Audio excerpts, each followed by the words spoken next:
Stealth technology was perfect until humans started shooting everything. Advanced cloaking devices become useless against human forces who respond to invisible threats by saturating entire regions of space with weapons fire. Commander Zara Chen watched an image with growing dread as a Nexari stealth cruiser suddenly appeared from nowhere, displayed on the tactical monitor, its hull crackling with discharged energy. The alien craft's cloak had not withstood detection, not owing to some break in human sensor science, but because Zara's gunners had filled every cubic meter around its last known location with fire. "That's it for now," said Holt from the weapons. Consoled, he sounded tired and satisfied all at once. "We've taken 7 cloaked ships this week." Zara nodded wearily. Every success had a bitter aftertaste. Terran Defense Fleet reserves of ammunition were burning up at a rapid rate. The technique they had adopted, saturation firing into entire sections, was ruining their ships. But it worked, and in a war for the survival of humanity, working was all that counted. The war had started 18 months ago, when the Nexari Empire had first appeared on the edge of human space. Their technology was centuries ahead of anything Earth had ever produced, especially their stealth capabilities. Nexari ships could become totally invisible to every sensor mankind had, sneak through defensive lines like ghosts, and strike at civilian populations or supply convoys. At first, the war was a slaughter. Human fleets arrived at battle zones to find nothing but fields of wreckage and energy signatures from weapons that had fired out of empty space. The Nexari could see everything yet remain completely invisible, picking off human forces with the economy of surgical precision. Zara remembered her early defeats painfully. They had been aboard the destroyer, valiant and nearly decimated by the Nexari. When the Centauri colonies hit, the ship's captain, Elena Vasquez, was a brilliant tactician. She tried every conventional approach to counter the invisible enemy, but to no effect at all. They had attempted sensor sweeps, gravity wave detection, and cloud deployment of detection particles. Nothing worked. Nexari cloaking technology is perfect in every aspect. It made light bend around their hulls, absorbed electromagnetic radiation, and even masked their gravitic signatures. They had succeeded at achieving what human scientists thought impossible, truly invisible to all forms of detection. But Elena Vasquez was much more than simply a tactician. She knew human nature very well and what the Nexari had apparently never realized about their own species. Humans do not, when confronted by an invisible threat they cannot see or track, freeze in terror and begin to fortify. They get angry, and an angry human does very stupid things indeed. "You can't see them," Alina had remarked during that fateful briefing before the battle, "so shoot everywhere." This strategy had grown up from despair, but it was pure human logic.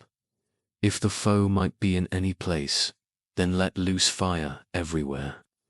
If space itself is to be taken as the battlefield, then turn all of space into one vast killing field. Stealth the Nexari had perfected, but until now they never met an enemy willing to saturate whole regions of space with concentrated weapons.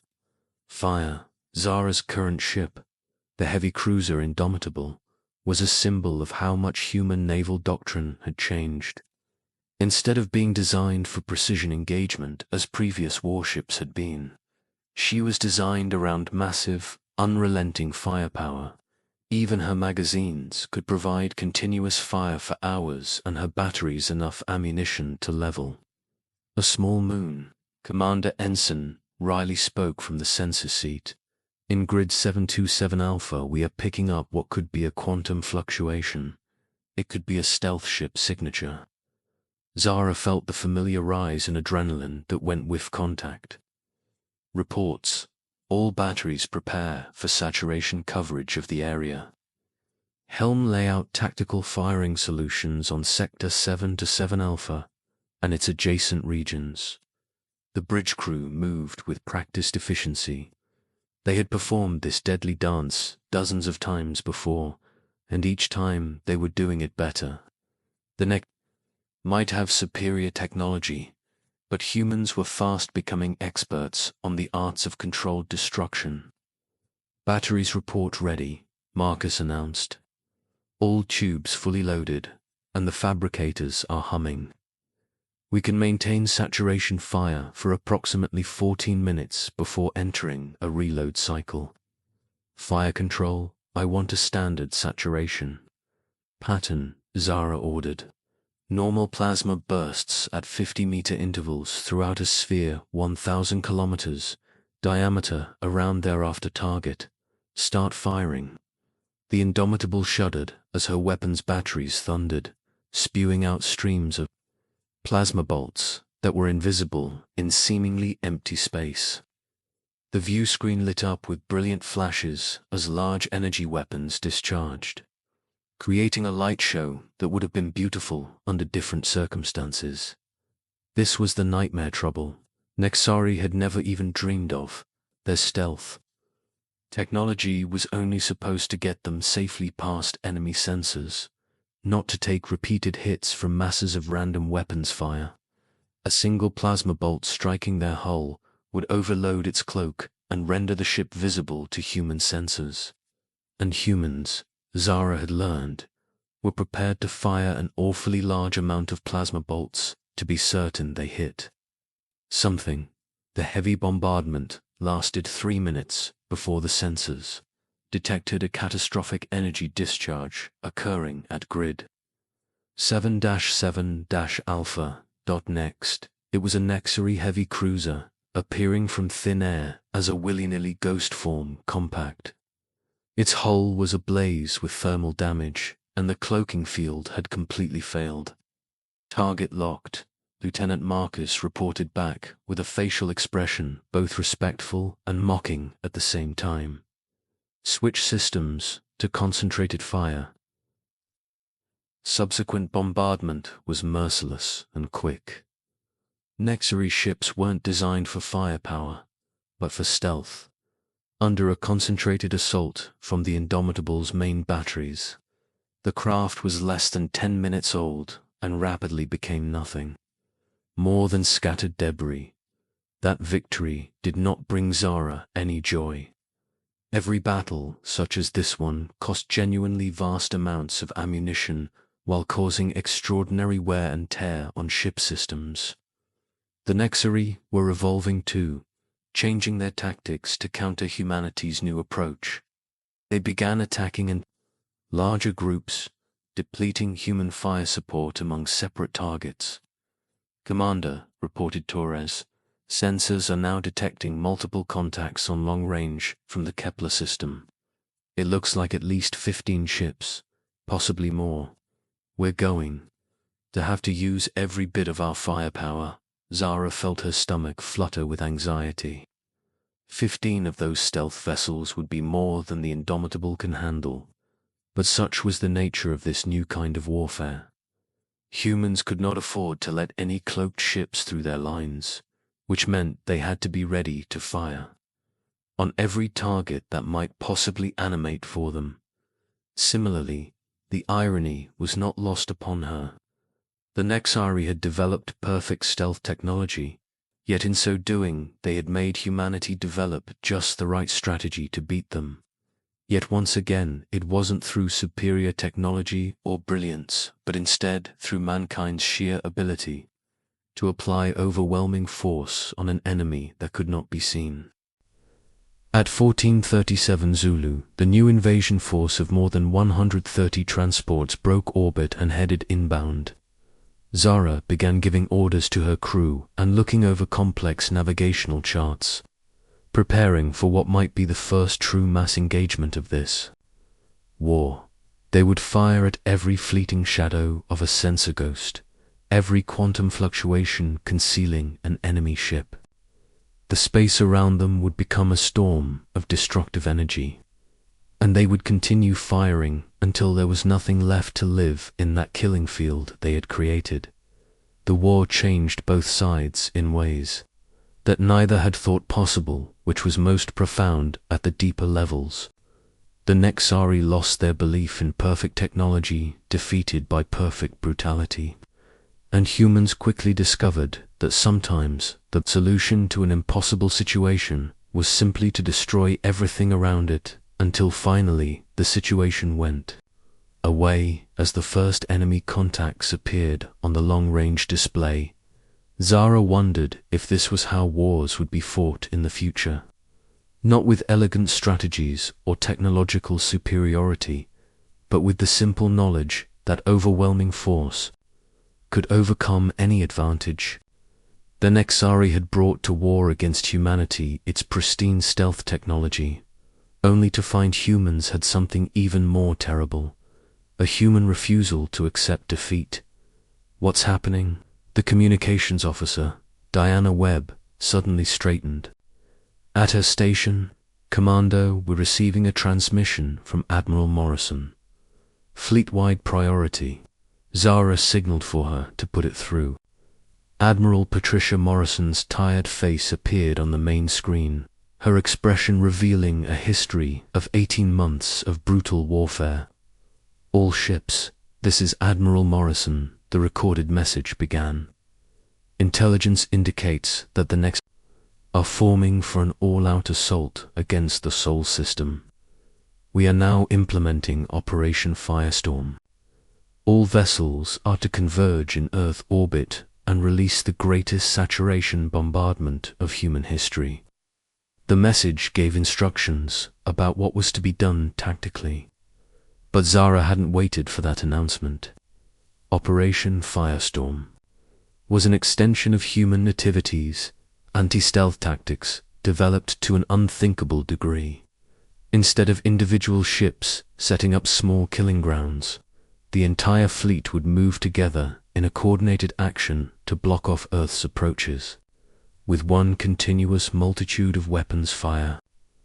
"How many ships?" Marcus asked in a whisper. Torres checked her feed. "The disposition reports say the fleet contains about 800 destroyer-class vessels, or larger. If all of them were to implement full saturation bombardment together, then... She didn't have to finish. 800 ships constantly firing would form a solid shield around Earth that nothing could breach. The energy expenditure would be considerable, possibly even using up the entire ammunition cache of mankind.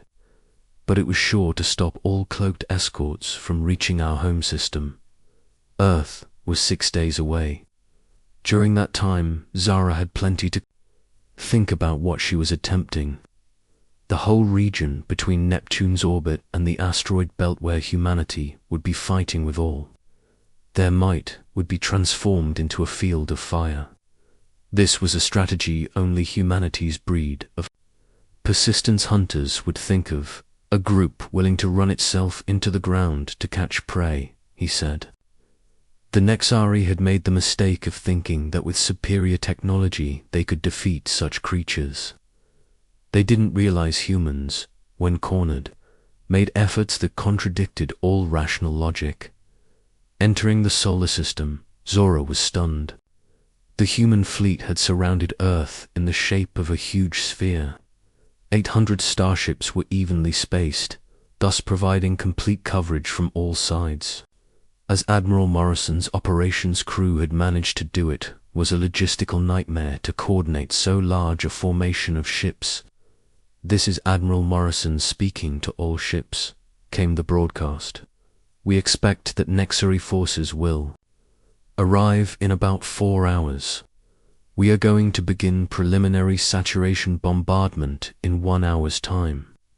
We mustn't let even a single scout slip past our defenses. Ladies and gentlemen, remember that it's not just Earth we're trying to save. We must show the Nexari that their perfect technology can't help them a bit when faced with an adversary. who was prepared to turn the whole solar system into a brightly lit bonfire of atomic power. The preliminary bombardment went off without a hitch, and Zora saw it all with wonder in her eyes. Hundreds of ships firing at once. The region of space around Earth filled with a huge, ever-changing constellation of weapon flashes, so dense that it appeared to be one solid wall light. In that storm of energy, no cloaking could last, not even superlative at all. But the real trial came when the Nexari fleet arrived. Long-range sensors picked up the quantum distortions which marked the location of their stealth ships. But the aliens soon found that detection didn't matter very much when the entire area of space they were trying to enter had already turned into a hailstorm steel. The first Nexari ships to lose their cloaking popped into view almost immediately. Their stealth fields had been burned through by successive hits from the saturation barrage. When more ships appeared, the human fleet changed its formation and at the same time concentrated fire on pinpoint targets, while still maintaining inundation with general patterns. "We're tracking over 200 unmasked Nexari ships," Commander Torres said. Although they had tried to form a defensive formation, it was all they could do to stay in touch under the unbroken cascade of mail. President Zara nodded as the tactical display showed ships appearing and vanishing where once there had been Nexari vessels. The aliens had brought their largest fleet to the Earth, but sometimes size doesn't matter in a battlefield. Completely saturated already with fire from all directions, the battle raged for 14 hours, longer than any other battle. In the war, our forces kept firing all that time, except when ships had to be replaced because they had used up their ammunition. The combat rocket shuttles, however, were making as fast as they could to supply Relodzevan. Their quantities weren't expected to last very long. Humanity used up more ammunition in this one battle than it had in the previous 18 months of fighting altogether. Yet, when firing at last stopped, not a single Nexari ship remained in Earth's solar system. The alien race had seen its perfect stealth. Technology completely vanquished by mankind's willingness to turn space itself into a weapon. Later analysis revealed things that changed our entire perspective. Wreckage from the destroyed Nexari ships showed that their entire cloak technology was perfect, although it suffered a fatal flaw which the aliens themselves may not have realized. The power demands for such extensive stealth fields were huge. Even minor glitches in their power systems could generate catastrophic feedback effects. Certainly humans were easier to defeat than the Nexari by most criteria. But if stealth proved useless, then it was a whole other matter. Diviners could decide to fight out in the open. No tactics had been developed for this, and their design remained incorrect in the sense of being a product better suited to acting as a pillow than for combat when pushed into the open. They were just about inferior to human vessels in everything. Truly important. Frightened homeworld Zara listened to the briefing with mixed emotions. Humanity had won a great victory, but at huge cost. The ammunition expenditure during those two battles now meant that years' worth of stockpiles had been fired off in 2 days. The more worrying aspect lay in her realization that their anti-stealth tactics were fundamentally unsustainable. They couldn't sustain saturation bombardment indefinitely. Sooner or later, the Nexari would find countermeasures for their new strategies. And yet the victory had psychological repercussions that extended beyond purely military considerations. The Nexari Empire had staked everything on their technological superiority, particularly their stealth capabilities. When that edge was nullified by, as they saw it, primitive brute force tactics, it shook their confidence in their own invincibility. Intelligence reports began coming in from across human space, describing Nexari retreats and abandoned positions. The aliens weren't just pulling back from Earth. They were withdrawing from human territory entirely. Their perfect technology had failed them in the face of an enemy who would exterminate anything to win.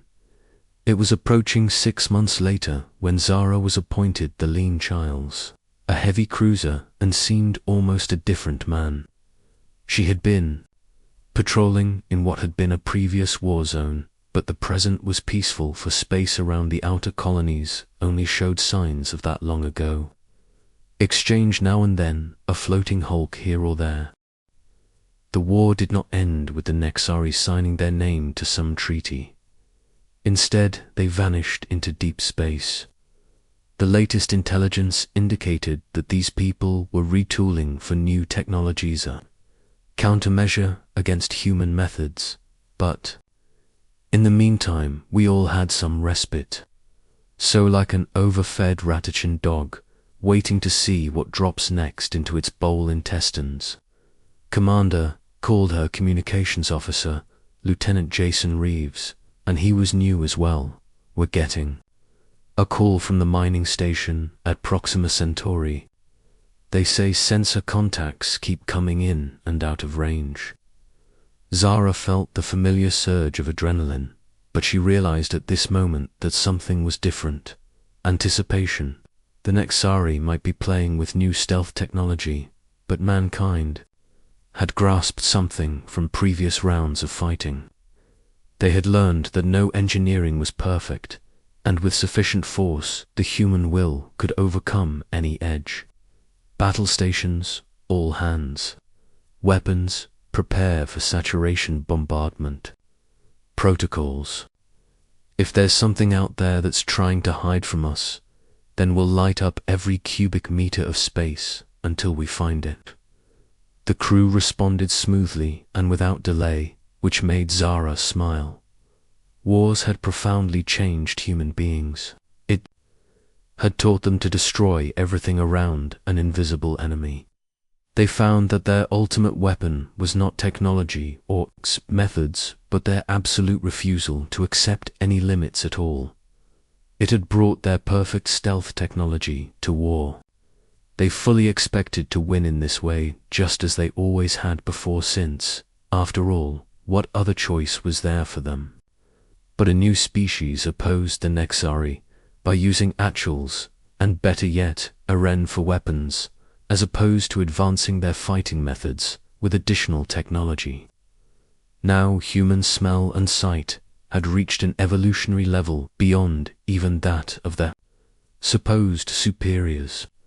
Actually, it is quite natural for humans to be able at a magnitude invisible smell, as they cannot afford the luxury of waiting for such examples to arise when they find themselves up against humans armed with microphones, actuated pistols, and targeted explosives are better at facing them from a distance than toe-to-toe.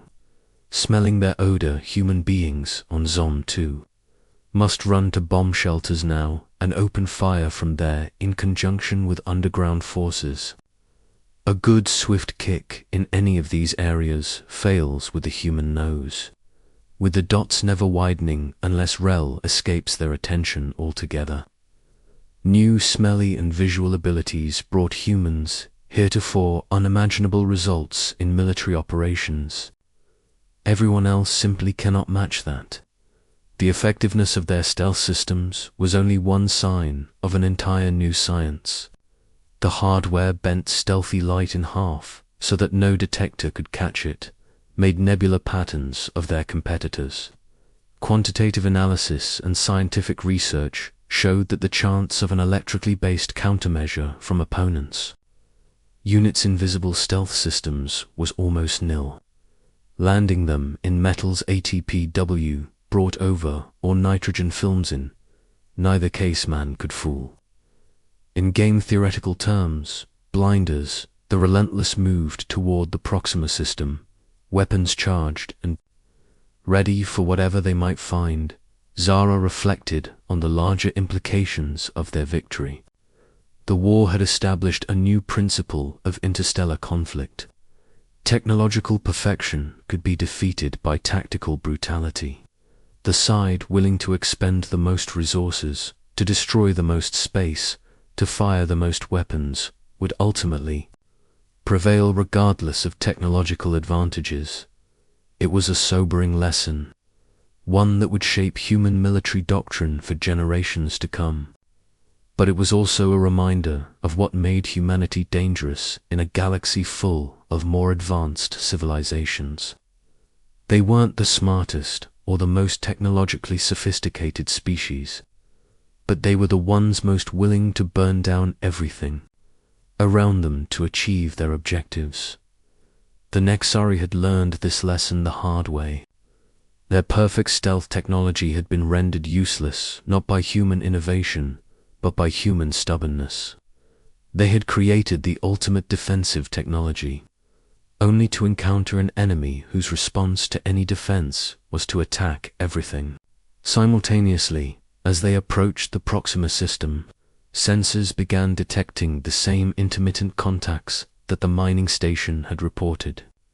Whatever was out there was using some form of cloaking technology, possibly an improved version of Nexari stealth systems. "Open fire," Zara commanded, "and let's blanket the sectors where anomalous readings are appearing. I want every possible point of space 10,000 kilometers from our present location covered with sheets flame." The relentless weapons overran the astonishing field of debris and dumped its locomotives on radar. In almost no time at all, something blindly stupid happened. Another ship to do cloak, for it was sure not an Nexari vessel this time. The unknown ship that materialized was an altogether different species, unknown design. As it became visible, Zara realized that humanity's resolve was already spreading through the galaxy. Other species were working on stealth technology too, obviously hoping to duplicate Nexari's successes against human forces. They were about to find out the same hard way. The Nexari did. Stealth technology meant nothing without a little chaos thrown into the mix. The engagement was short and to the point. Like its Nexari forebears, the unknown ship was primarily designed for stealth. Once that defense was breached, it could not hold up under the undiverted fire from a human warship that built explicit into itself immunity against the stealth tactic. As the debris began to disperse into space, Zara wondered how many other species would repeat the same mistake. How many cultures would produce flawless stealth technology, only to run into the equally flawless humanity's malodication of destroying everything in sight? How many times in the future could superior technology be thwarted by a superior willingness to ruin all visible than its opposite number? The war with the Nexari had made humanity the galaxy's foremost anti-stealth power, not through a new generation of instruments, but out of shrewd tactics. They had shown that it paid to give your invisible enemies no respite from attack. It was a lesson that will pound throughout the galaxy for centuries to come, reminding all historian warfare that what is perfect in one place is vulnerable. Facing Ivan, an enemy who refuses to put any limits on its own zen. The Nexari had taken perfect stealth technology to war against all humanity, and they found that humans had something even more deadly, the perfect willingness to wreck things lot. There is nowhere left for anyone else to hide. A few years after stealth warfare began, the age of it gnarly ended, surpassed not by better sensors, but just simple human understanding that you could overcome any defensive advantage with enough attack force. In the vast darkness of space, where perfect stealth should have meant total safety, mankind had learned to make every place a battlefield, and everything a target.